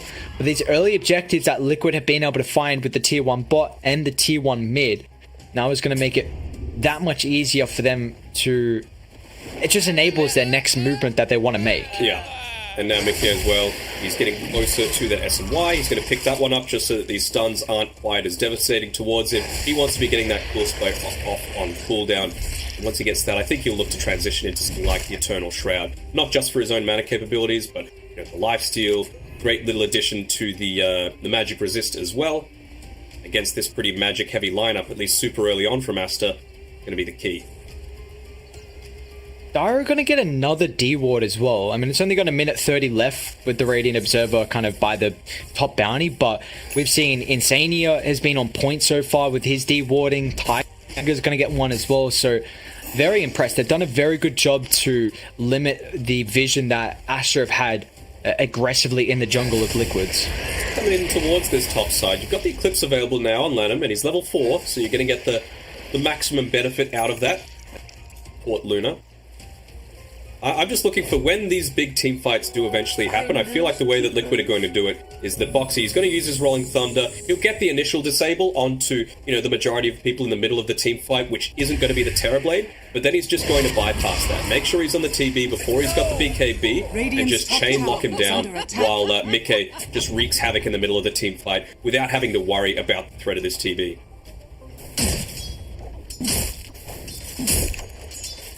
Looks like Pango's going to have a little bit of time till he can get for an item to get into the middle of the fight or help with that chain lockdown. He's going to go for a Maelstrom instead, which will drastically increase his farming speed and their capability to be able to deal with the Terrorblade, because they're needing a little bit of magic damage and ways to help with the illusion clear.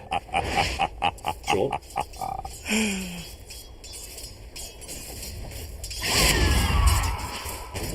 We saw this yesterday, the classic double sentry coming out from Liquid, just putting them down next to each other. Every sentry needs a friend. Oh, Boxy might be in trouble here. Dyer's sweeping on over, but I think that might be too late. Commits it. Boxy still gets the ultimate off, and now he's right next to the wall, so he can bounce back a couple of times. Look at the perfect chain lockdown. Now silence, Snowball, Tiger, body block from his own creeps. Can he still get the Warrior's Punch off with the extra damage? Yes, he can. White Album will pay the price, and Lennon brought down from Quafer as well. The killing spree for your Death Prophet, who just picked up level 2 in the ultimate, so they might think about getting an objective out of it with the maxed out tag team, and Mickey ready to walk and roast that he is. Yeah, well, that's the objective that you want. This tier 1 tower already taken on the top side, mid's gone as well. There's no way for them to join in on this. The best that they can hope for is trying to put some pressure onto the bot tower. It's wow, one of that these felt situations fast. where they're just like, well, let's try and get something out of the back. They're taking Roche. If they're not turning up for this, they're definitely getting something else. Radiant's middle tower is under attack. Even hoping that there was an ancient stack, well, you need to hope for one when you can make one yourself. Point for stacking up right on the 17-minute mark, so we'll get a little bit lucky, get that Nether Shoal. Great item to give over to the Bristle. Fool's Gift, fantastic for Quake for himself. Everything Radiant's looking middle gold tower right is now under for Team attack. Liquid. Got the net worth lead, but the big thing is with the ages advantage. You do see, though, it's pretty close. Monate's keeping up. When do we feel like Monate might think about getting involved here? Looks like actually BKB next item, so probably then. It's got to be that, yeah. He's got a lot more stats now, though. He's got the Bullwhip just to assist with his farming. Eventually sends it back as he picks up that Vanguard, so that is going to accelerate it quite heavily and make him a little bit less susceptible to these ganks. I thought Mickey might try and go for the full Eternal Shroud, but he's happy with the Hood of Defiance now that he's got this Nether Shoal. And he can just go onto the Lotus Orb. You can see getting very close to the Orchid on the Queen of Fate. So he wants to make sure that he's able to continuously spam out all of his spells and play this aggressive style that he is now. And he's standing underneath a tier 2 tower on his own. Eventually gets a little bit of help from Insania, but he's good. Radiant structures See? are fortified. Gonna keep jump. Nice dodge of the spear. Tiger's in the area as well, but it looks like Boxy's just trying to retreat away, clipping Mad in the backline with Quay for rotation. So they dodge that initial attempt. Mad even cuts on through. Nice little spot there for him to actually position, but they're able to bring him down. And man, Mickey is so far away from the team, but he doesn't care. Look how disconnected they are. I mean, they're grouping up, but this just goes to show he's hitting a tier 3 tower, guys. Like, what is going on? Mickey on the Bristleback. It's always something to fear. Yeah, for sure. What? I mean, yeah, he's doing it solid. He doesn't have a care in the world.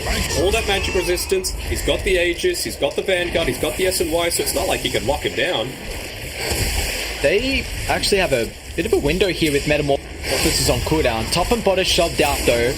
They're not going to be able to get a tier 2 tower. In fact, it looks like maybe they're even thinking about going up the high ground. I mean, they got that Exorcism available again. Don't see why not. Maybe just waiting for the Rolling Thunder. Pango just TP back to base, though, so it'll be a little difficult. But that's the benefit of this Keeper of the Light, right? You got the Spirit Form. You might try and clear out that top wave just once to put a little bit of pressure on the enemy side of the map. Pop it very soon and make sure Foxy's part of this team fight. There we go. We'll join them. Exism XXS spears off the mark. Now he's committed. Has to drop the arena more defensively just to give him a knife. Space to disengage with the Sonic Wave. It's a lot of damage here. Tiger might get brought down for the dagger. Mad's actually just going to commit the finger of deaths. So not required to get the kill, but nonetheless will use it.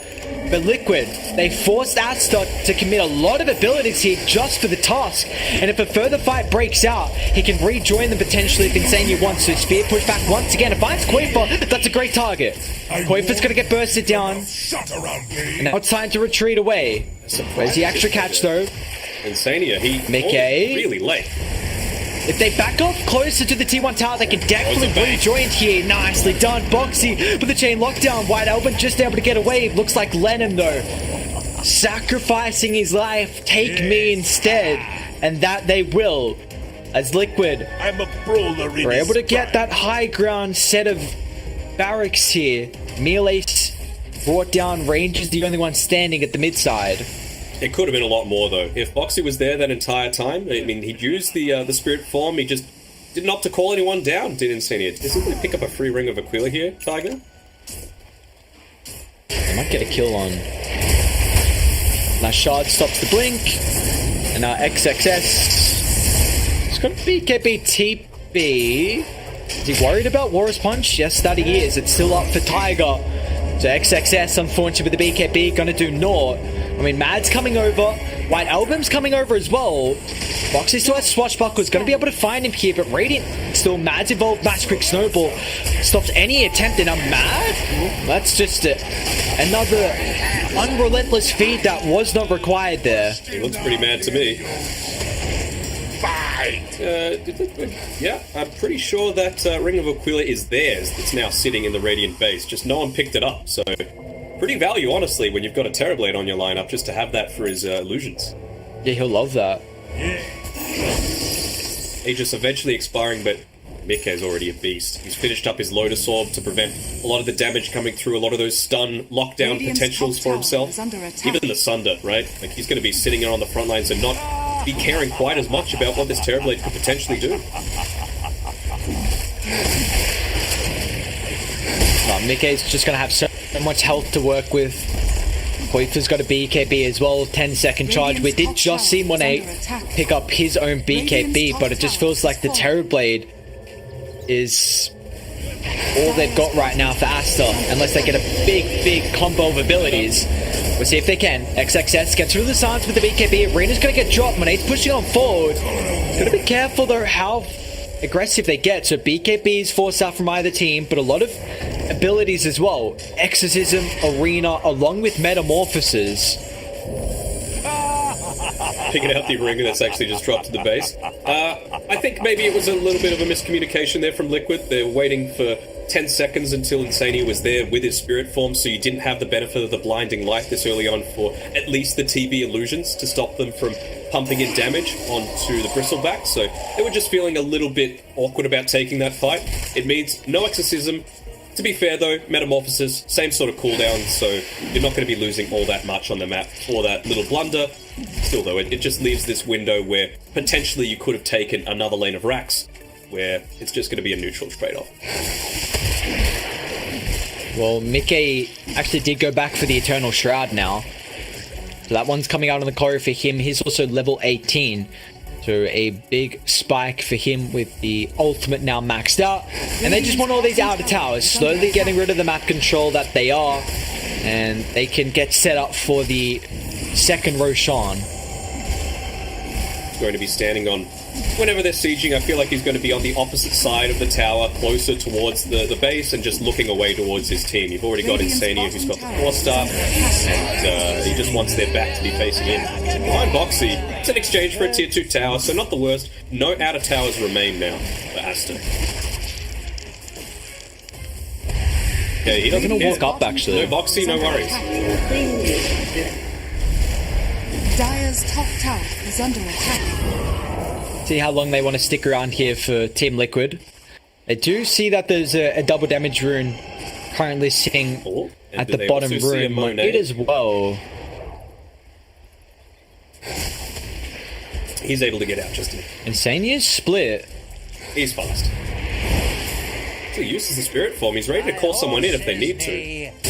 So do I. Mickey's coming over. Radiant gonna see him. Fallen. Mickey's locked onto a target. Oh, Lenham's like, guys, I need help. I need it now. As he backs off a little bit too far. So Mickey blink from Mad as well. I mean, you see, when a bristleback up in your face, you just got to run the opposite direction. But Liquid, they're pushing him back inside. Mickey's got a DD to be able to utilize a nice silence once again with the swashbuckle. They claim the kill on the line, but the Sonic Wave, White Album's got to be careful because the blink, it's on cooldown here, and Mickey cleans him up.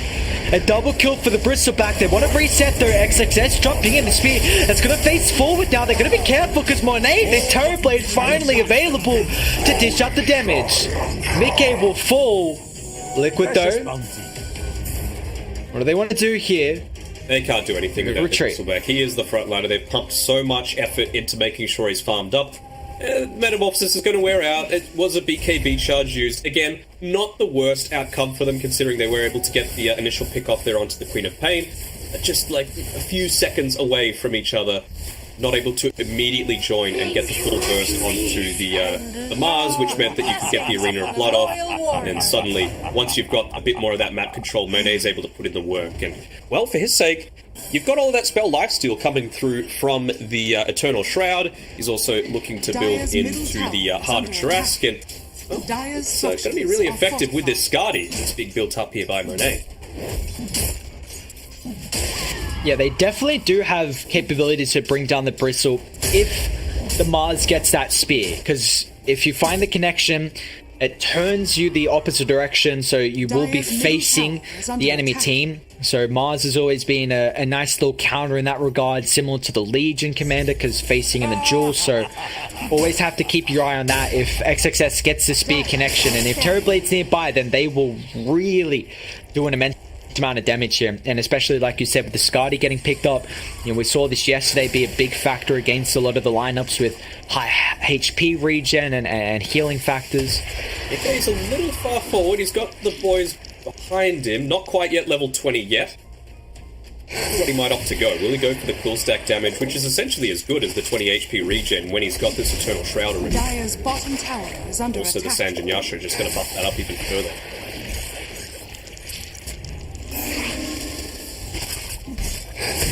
They're just looking to play around this Roche pit. They get the D-wards off, they got some good vision up for themselves, and they're going to be rewarded with Roche spawning in 3, 2, 1. Dire's courier has been killed. A couple of neutral items available for them as well now. So we'll see if Aster going to be able to contest this. I mean, Metamorphosis will be available almost. He's got enough gold if he wants to complete the Skadi, and along with White Album's BKB. That's big. I mean, definitely have a look at his net worth. Like, White Album has had a rough time super early on. This at least enables him to use that offensive blink and not be immediately crushed by this Liquid lineup. They have to get here pretty fast, man. They's taking a lot of damage, and this is also without the lucky shot. Okay. Roxy, nice rolling thunder. Monet pops the BKB along with the Metamorphosis. White Album's actually going to be able to snatch the H. Now with the Sonic Wave, Snowball drives him out. So they're away from Radiant. They're kiting the BKB, but Corf is falling low. He's unable to get any Spirit Siphon charges off because all the magic community protecting Aster. Boxy, he actually swashbuckles aggressively now with the cliffs raining down Hellfire. Monet, ultra kill. As Aster show up massive for the team fight. Give him a rampage. Monet. What a team fight for Aster. Liquid lose 5, a team wipe in the pit. Oh, not only giving up the Aegis itself, also snatching the cheese, giving it over to Monet, so he was still fighting fit. He's got plenty of capabilities to continue this push forward. Metamorphosis, it's running out a little bit. They'll at least take this tier 1 tower. Maybe look to inspect, are there any stacks up? No, but much more map control, and this game is burst wide open. Just shows the effect of that BKB, right? Yeah, that was anyone with that Spirit Siphon. 3 cores with BKBs. What could you do there? Just, we did not see the tanky factor that Liquid have been having so far throughout this game, throughout the series in general, because of that game 1, of course. But yeah, how worried are we now for Liquid? Because this kind of feels like they're on a bit of a timer compared to Aster's draft. They are. You've still got a lot of threats coming through here from this Gleipnir, for example. That's going to be able to provide them with a lot of space, especially when you're you're considering the TB illusions that are pumping out the vast majority of the damage.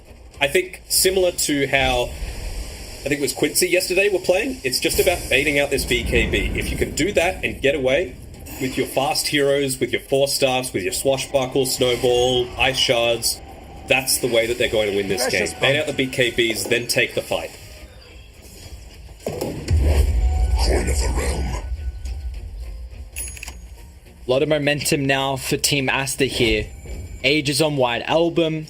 Did you say they got the cheese? Yeah, they do. They got the cheese on Mars. So getting everything. And all of a sudden, like, Mars is... He's done pretty well to keep up with the net worth this game from XXS. 4-1-9. He's third in the net worth. He has this Desolator, has the Orb of Destruction. So they have to be wary here that, you know, the Mars is going to be dishing out damage, but also enabling the Terrorblade as well. It seems like a relatively minor thing, but considering, wait, do we have any BKBs right now in Liquid? I think it's just the Death Prophet that's got it. If he finishes up the Mystic Staff, which is sent out to her shortly after the courier goes to the secret shop. But that AoE Shadow Strike at level 20 on White Album is going to put in a body of work. You know, it just means that you can't quite as easily run away from the Eclipse. You can't run away from this Terrorblade that's going to just be whacking away onto you. And you see now with the little bit of extra map control that Aster are able to have, Lenham is getting some farm here. Drums, Vlad's, I believe, is completed, which is an incredible item for not only the Terrorblade, but even XXS is going to love some lifesteal. Oh yeah, just a single God's Rebuke and suddenly you're feeling pretty healthy with that Desolator. With mid getting shoved in and no one clearing it, the illusion's going to now, but... Tiger, good position. Gyro? XXS? Who do they find? Wow! Later. Oh my! Woo! Got buyback. Mickey? They found Mickey. He's so disconnected away from the team. Mickey, where's the backup? Hart just got picked up, so he doesn't have buyback. Tiger as well. Liquid are crumbling. The team is not there. Mickey too far away. And guess what? Mid shoved in. So with this Metamorphosis, with the Deso, with the Orb of Destruction, these objectives are going to get shredded. Eventually, they've got to use it. It's just about stalling the game right now for Boxy. How little can Boxy? What is going on?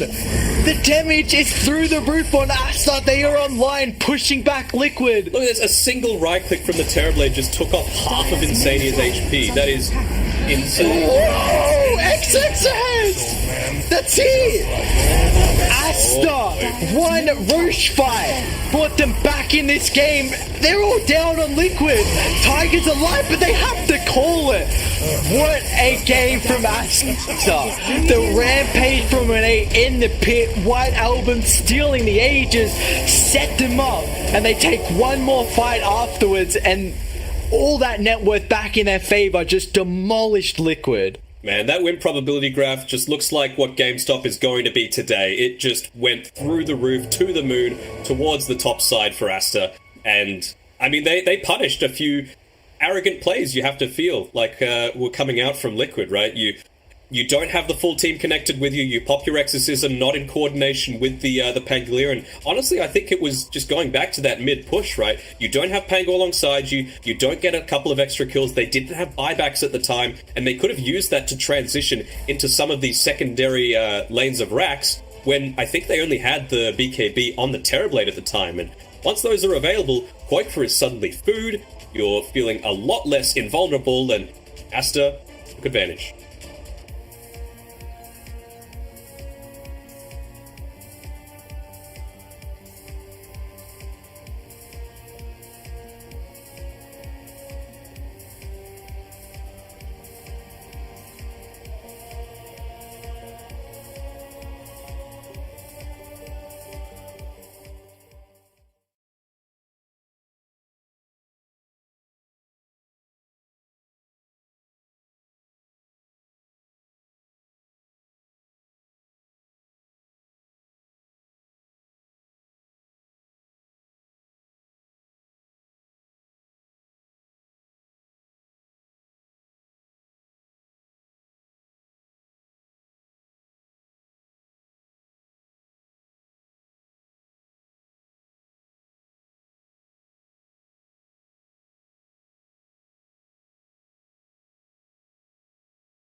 Facts. They They're can't gonna go defend. mid. They have drums, the extra attack speed, the necro unit.